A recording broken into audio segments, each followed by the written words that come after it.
Here we have a kitchen table Amy picked up, old vintage, had a lot of use, and you can see there's been repair on it. We have a piece of metal here, we have some angle strips here, straight pieces of metal. We have a broken out edge here, nice big gap.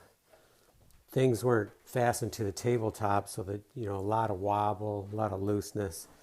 So I've started cutting pieces, and here's a new piece that I just put on, screwed in from the back side, screwed in here where the leg hits, multiple screws in here, and then we're going to keep going around like that, and then at some point we need to put in a cross piece here, screw in this to really give it some, really make it solid.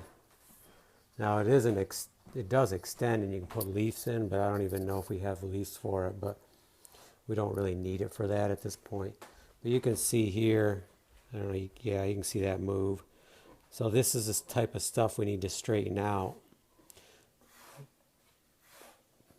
Solidify. We don't want things, because that just leads to breakage. The more flexing it is, the more likely the wood's going to break. So you want to stop all that flexing. You want to hold it all in tight. You want to have, you can see maybe a little excessive, but put the screws right to it here, because we want this stable. And then we'll go in the kitchen after we lightly steel wool it and give it some tung oil.